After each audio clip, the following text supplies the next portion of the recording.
जब हम कम्युनिकेशन की बात करते हैं तो एक शब्द आता है verbal and non verbal communication. So what is verbal and what is non verbal communication? As we told that communication is a method or process through which you can send a message to another one and you can receive the same। जब अपना कोई message हम दूसरे को देते हैं या दूसरों का मैसेज हम रिसीव करते हैं तो वो कम्युनिकेशन कहलाता है। अब ये मोड ऑफ कम्युनिकेशन कई होते हैं, कभी कभी वर्ड्स के थ्रू होते हैं और कभी कभी सिंबल्स के थ्रू होते हैं, यानी जिसे हम संकेतों के द्वारा भी बोलते हैं। अब व्हाट इज़ वर्बल कम्युनिकेशन?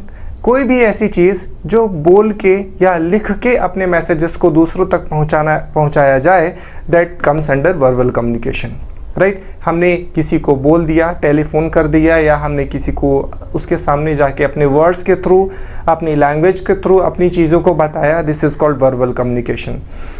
या हमने किसी भी पेपर में एक मैसेज दिया, because we are not able to reach over there, so you can send a messages through your text messages, through your letter or any other veg.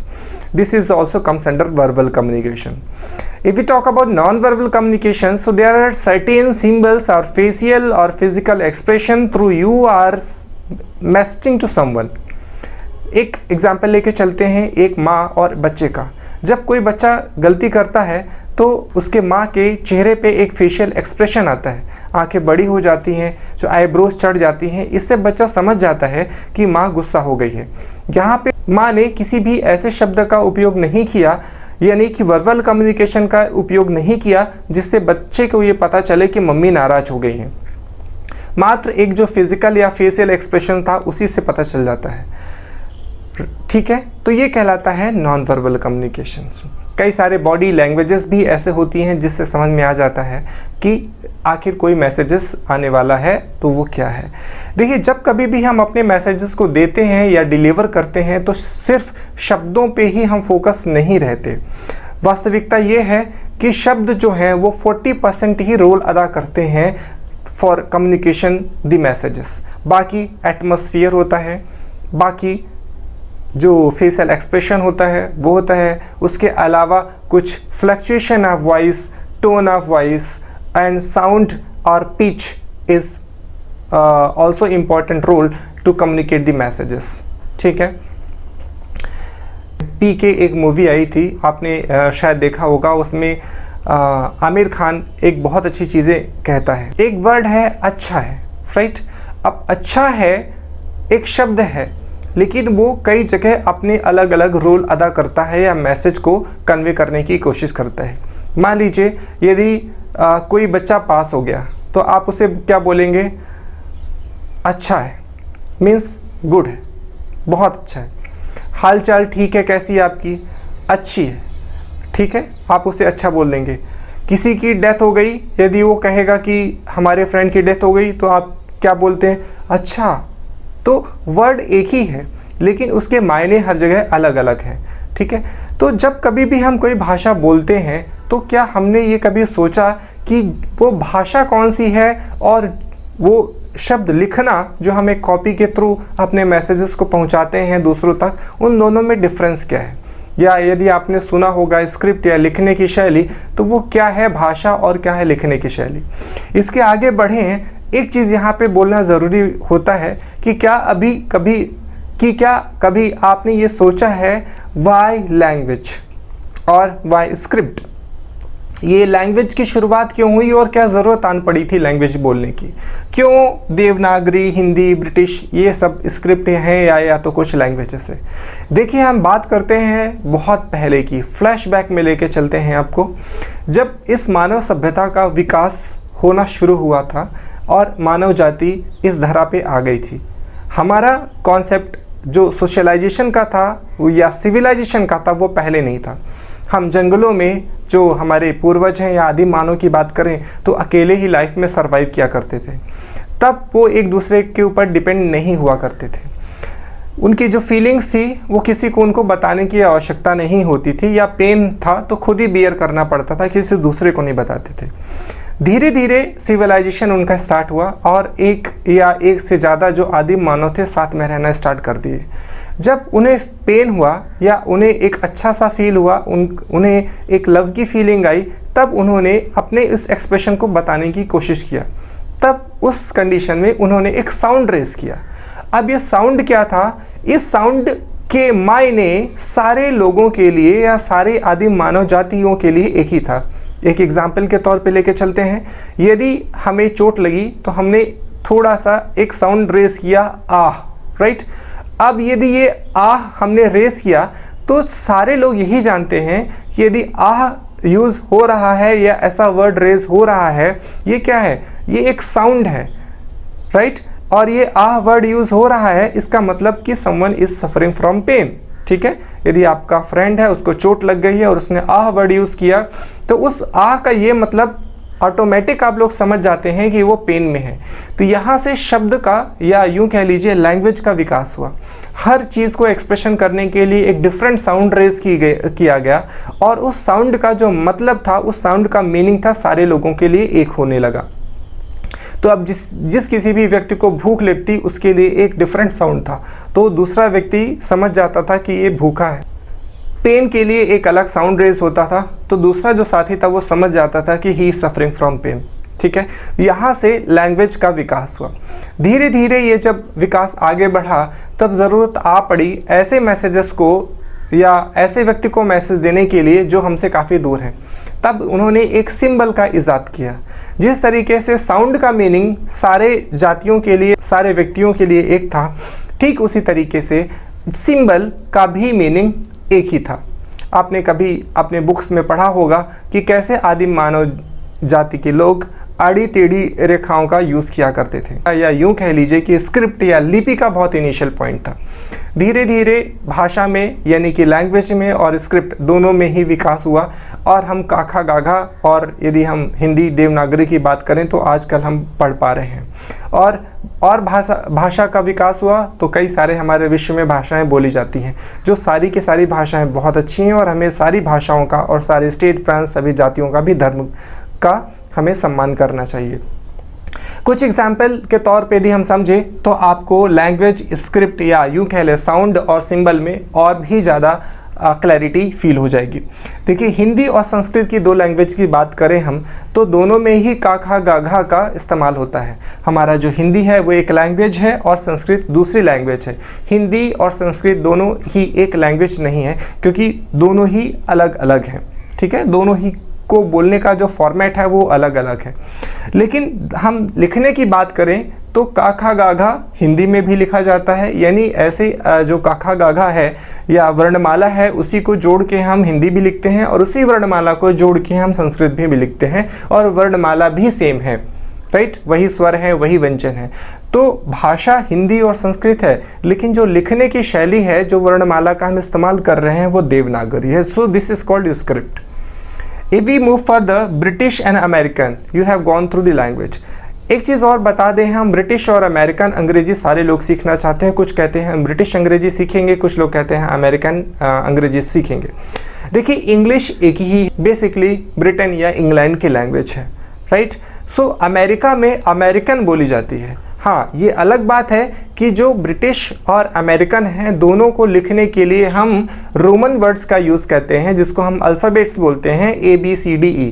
लेकिन दोनों को एक्सेंट में अंतर होता है। एक एग्जांपल के तौर पे हम समझे कि जो गौरैया है उसे हिंदी में हम गौरैया बोलते हैं या भारत में गौरैया बोलते हैं, हम उसे अमेरिका में स्पैरो बोलते हैं और जापान में हम उसको सुजुन के नाम से जानते हैं। तो जो भाषाएं होती हैं वो अलग अलग कंट्री में अलग अलग होती हैं, ठीक है। सो यहाँ पे जो एक्सेंट, उच्चारण, ये जो हम साउंड रेस करते हैं उसको बोलने का तरीका अलग अलग होता है, जिसे हम MTI या मदर टंग इन्फ्लुएंस भी बोलते हैं। मदर टंग इन्फ्लुएंस या MTI बेसिकली वो चीज़ है कि जिस रीजन में आप रह रहे हैं, जहाँ की लोकल लैंग्वेज का जो बेस आपको मिल रहा है वो MTI कहलाता है। जैसे यदि कोई बिहार में रह रहा है, बिहारी भाषा के बाद यदि हम अंग्रेजी बोलेंगे तो अंग्रेजी तो निकलेगी, लेकिन उसमें जो बैकग्राउंड रहेगा या उसकी जो टोन रहेगी या उसका वॉइस मॉड्यूलेशन रहेगा वो भोजपुरी या बिहारी या मैथिली होगा। Depends on situation, depends on region. यदि कोई व्यक्ति साउथ इंडिया में है और वो हिंदी बोलने की कोशिश करते हैं या फिर इंग्लिश बोलने की कोशिश करते हैं तो उनका जो टोन होगा वो साउथ इंडियन का होगा। तो जो टोन बैकग्राउंड होता है किसी भी भाषा का वो कहलाता है MTI, मदर टंग इन्फ्लुएंस, या जो मदर टंग है उसका प्रभाव। सो ब्रिटिश लैंग्वेज होती है, अमेरिकन लैंग्वेज होती है, लेकिन जो लिखा जाता है रोमन में लिखा जाता है, तो स्क्रिप्ट जो है वो रोमन है। अब बात करते हैं पंजाबी की। बहुत अच्छी भाषा है पंजाबी, बहुत ही मीठी भाषा लगती है। पंजाबी को जब हम बोलते हैं तो वो भाषा यानी कि जो हमारी लैंग्वेज होती है वो तो पंजाबी है, लेकिन जो लिखने की शैली होती है वो गुरुमुखी है, जैसा कि मैंने यहाँ पे पंजाबी वर्ड को लिखा हुआ है। सो ये गुरुमुखी स्क्रिप्ट है। चाइनीज़ में आपने आड़ी टेढ़ी रेखाएं देखा होगा। भाषा तो चाइनीज़ है, लेकिन जो उसको लिखने की शैली है या स्क्रिप्ट है वो बेसिकली लोगोग्राम है और सेमेंटोफोनेटिक उसे भी कहते हैं। हो सकता है कि इंग्लिश में इसका प्रोनाउंसिएशन अलग हो और चाइना या जापान में अलग हो। लोगोग्राफिक भी एक पार्ट होता है या उस सिंबल को हम बोलते हैं जिसमें आपकी चाइनीज़ भाषा लिखी हुई होती है। सो भाषा अलग है और स्क्रिप्ट अलग है। भाषा एक साउंड है जो हम रेज करते हैं और उसकी मीनिंग सेम होती है, और जो स्क्रिप्ट है वो एक लिपि होती है, एक सिंबल होता है जो हम पेपर पेन या बोर्ड पे हम लिखते हैं और उसका मीनिंग सारे लोगों के लिए कॉमन होता है। तो that was the difference between language and script. हम आगे बढ़ें उससे पहले किसी भी एक सेंटेंस की इकाई को समझ लेना बहुत आवश्यक होता है कि आखिर कोई सेंटेंस किस चीज़ से मिलके बना हुआ है या उसकी इकाई क्या है। तो हम शुरुआत बहुत ही बेसिक से करते हैं कि यदि कोई हमारे पास एक सेंटेंस है लाइक आप घर जाते हैं, सो इसका स्ट्रक्चर क्या है। देखिए, आप में अ और पा दो ऐसे अक्षर हैं जिसको हम कैरेक्टर बोलते हैं। सो कभी भी जब दो या दो से ज़्यादा कैरेक्टर आपस में मिलते हैं और उसका सेंस निकालते हैं वो एक शब्द कहलाता है। जैसे घर, घा और रा दो ऐसे कैरेक्टर हैं जो आपस में मिल रहे हैं और सेंस भी निकाल रहे हैं, ये भी ज़रूरी होता है। Any such kind of combination of two or more than two character which make sense that would be only words. If they are not reflecting or they are not showing any kind of the sense, that will not be word. Like घर is a sense, घर का कुछ मतलब होता है। यदि मैं इसे जस्ट अपोजिट कर दूं, रा और घा कर दूं, तो that become रग। Although that is a combination of two or more than two characters, but that is not making any kind of sense or meaning, so that will not be words, right? अब यदि हम sentence की बात करें तो दो या दो से ज़्यादा वर्ड्स का combination which make sense is called sentence. In other word also you can say like combination of or systematic arrangement or grammatical arrangement of words which make sense is called sentence. Sentence की ख़ास बात यह है कि वो अपने आप में कंप्लीट होता है जिसके बाद हम फुल स्टॉप कर देते हैं। एक एग्जांपल के तौर पर लिखिए, यदि हम कहें कि कॉम्बिनेशन ऑफ वर्ड्स, सो यहाँ आप एक वर्ड है, दूसरा घर वर्ड है और जाते तीसरा वर्ड है। यदि हम तीनों को ही एक साथ बोलें आप घर जाते, लेकिन अभी भी कंप्लीट सेंटेंस या कंप्लीट सेंस नहीं हो रहा है, इसलिए ये सेंटेंस नहीं होगा, राइट। ग्रामेटिकल अरेंजमेंट हमने इसलिए कहा क्योंकि यदि चारों शब्द को हम जोड़ते हैं लेकिन उनका ऑर्डर और उनका सीक्वेंस चेंज कर देते हैं, लाइक घर आप हैं जाते, उसका जो सिस्टमेटिक अरेंजमेंट है वो चेंज हो रहा है। फीलिंग्स या थीम उस सेंटेंस में नहीं आ पा रही है, या वो अपने आप में अरेंज्ड या कंप्लीट नहीं शो कर रहा है, या सेंस नहीं है, वो सेंटेंस नहीं होगा। तो किसी सेंटेंस का ये भी एक शर्त होती है कि वो ऑर्डरली अरेंज्ड हो, शब्दों का अरेंजमेंट तो हो लेकिन एक सिस्टमेटिक वे पे या ग्रामेटिकल वे पे हो, जो यही सिस्टमेटिक अरेंजमेंट हम आगे पढ़ने वाले हैं। अब बात करते हैं हम सब्जेक्ट क्या है, वर्ब क्या है या ऑब्जेक्ट क्या है। देखिए, एक एग्जांपल लेके हम चल रहे हैं, वही एग्जांपल जो हमने ऊपर लिया था, आप घर जाते हैं, जिसमें से कैरेक्टर की बात करें तो 1 2 3 4 5 6 7 कैरेक्टर हैं टोटल इस सेंटेंस में। यदि हम वर्ड की बात करें, so as you know the combination of characters which makes word, so we are having 4 words, word 2, 3 and 4. So 4 words, and the finally combination of words which makes sentence, the combination of words which make sense is called sentence. So we are having one sentence, right? अब हम बात करते हैं कि हमें subject और verb कैसे identify करना है। देखिए हमारे बुक्स में बहुत अच्छे तरीके से लिखा गया है, लेकिन हम उसे शायद दूसरे तरीके से या गलत तरीके से पढ़ते हैं, या जिस तरीके से पढ़ते हैं वो सही नहीं है। हम रटते हैं कि ये वर्ब है, जाना वर्ब है, खाना वर्ब है, सोना वर्ब है। हमें उसके बेसिक कॉन्सेप्ट्स को समझने की आवश्यकता है कि आखिर यदि खाना, सोना, जागना या चलना वर्ब है तो क्यों। हम इस एग्जाम्पल के तौर पर समझते हैं, आप घर जाते हैं, इसमें से जो एक वर्ड है जाना, जाना मीन्स एक्शन, फिजिकल वर्क है जो हम करते हैं। बहुत सारे काम हम अपने डेली लाइफ में करते हैं, पढ़ाई करते हैं, नहाते हैं, चलते हैं, बाइक चलाते हैं। तो जब कोई भी ऐसा वर्ड जिसको देख के आपको ये लगे कि ये एक्शन है या वर्क है जिसमें हमारी एनर्जी जा रही है, चाहे वो फिजिकल एनर्जी हो या तो फिर मेंटल एनर्जी हो, वो आपका वर्क कहलाएगा, वही आपका एक्शन कहलाएगा और वही आपका वर्ब कहलाएगा। इस चीज़ को ध्यान दीजिए। वर्ब को रटने की आवश्यकता नहीं है, बस समझने की आवश्यकता है कि कहीं भी ऐसी कोई भी activity where I am losing my energy, either it can be physical or mentally, as I have already share with you, that will comes under work. Now any work which is performed by any particular person is called worker. Fine.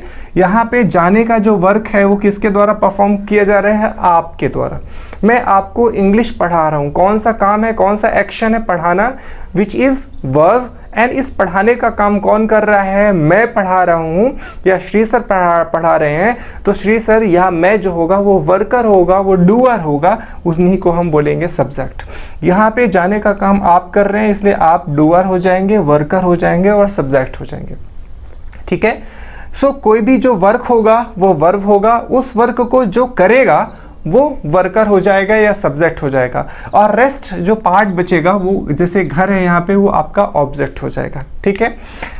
अब यहाँ पे दो शब्द आपने देखे, एक work और एक वर्कर। दोनों में ही क्या डिफरेंस है, लास्ट में वर्क के ER ऐड हो रहा है, तो मीनिंग में कैसे चेंजेस आएंगे। देखिए जब किसी भी वर्ब या किसी भी वर्ड, ये कह ले ज़्यादा उचित रहेगा, किसी भी वर्ड के लास्ट में हम कोई भी ऐसा सिलेबल या पार्ट ऑफ वर्ड ऐड कर दें जिसकी मीनिंग चेंज हो जाए, तो उसे हम या तो सफिक्स कहेंगे या तो फिर प्रीफिक्स कहेंगे। वो डिपेंड करता है उस वर्ड के शुरू में पार्ट ऑफ वर्ड ऐड हो रहा है या लास्ट में। ठीक है।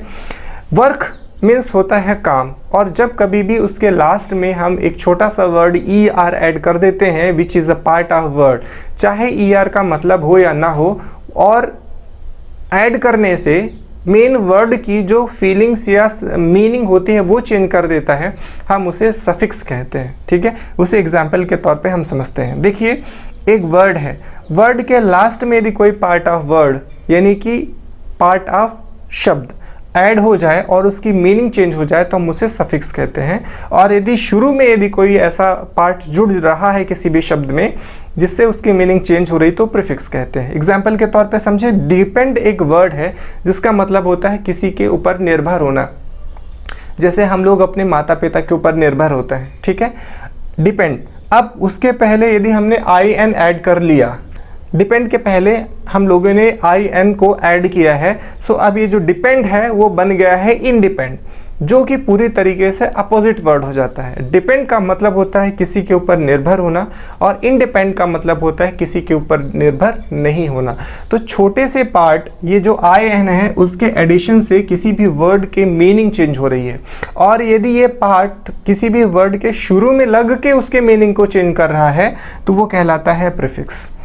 और कभी कभी ऐसा होता है कि किसी भी वर्ड के लास्ट में वो पार्ट ऑफ वर्ड ऐड होता है और उसकी मीनिंग चेंज होती है, वो कहलाता है सफिक्स।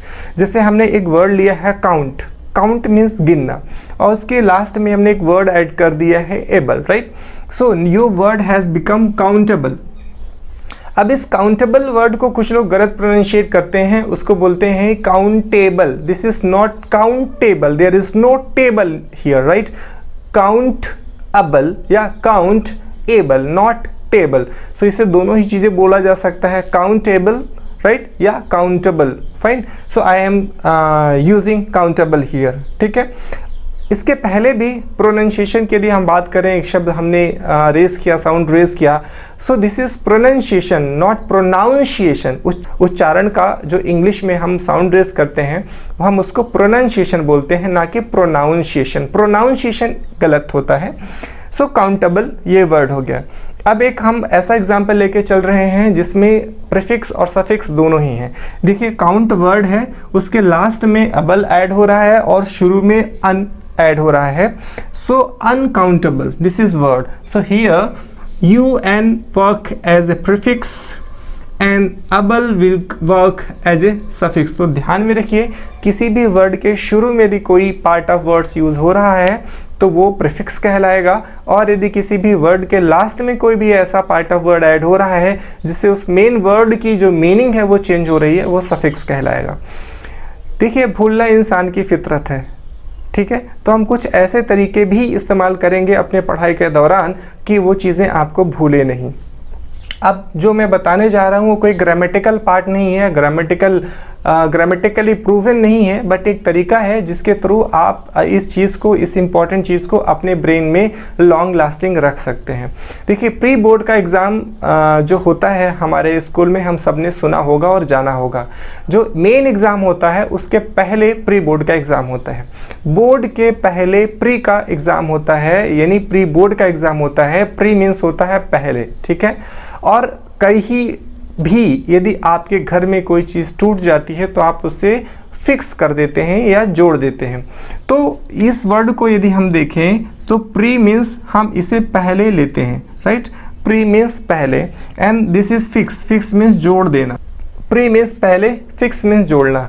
इसी तरीके से हम भी यहाँ क्या कर रहे हैं, किसी भी वर्ड के पहले हम जिसे जोड़ेंगे वो कहलाएगा प्रीफिक्स, ठीक है। ध्यान रखिएगा, प्री मीन्स पहले, प्रिलिमिनरी इसका फुल फॉर्म होता है। प्री मीन्स पहले, फिक्स मीन्स जोड़ना। जब हम पहले जोड़ देते हैं वो प्रीफिक्स कहलाता है, या यूँ कह लीजिए कि जो शब्द पहले जुड़ता है वो प्रीफिक्स कहलाता है। यहाँ पे डिपेंड के पहले आयन जोड़ा जा रहा है तो ये आयन प्रीफिक्स कहलाएगा। ये कुछ टेक्निक्स थी जिसके थ्रू हम अपनी चीज़ अपने ब्रेन में इस कॉन्सेप्ट्स को रख सकते हैं। और ध्यान रखिएगा, यदि वर्क है तो वर्ब कहलाएगा, और यदि वर्कर है तो सब्जेक्ट कहलाएगा। This is the only way to identify work and subject. और जब तक किसी भी सेंटेंस में आप वर्क और सब्जेक्ट को आइडेंटिफाई नहीं करेंगे, that will be great trouble to translate into English और स्पीक इन इंग्लिश।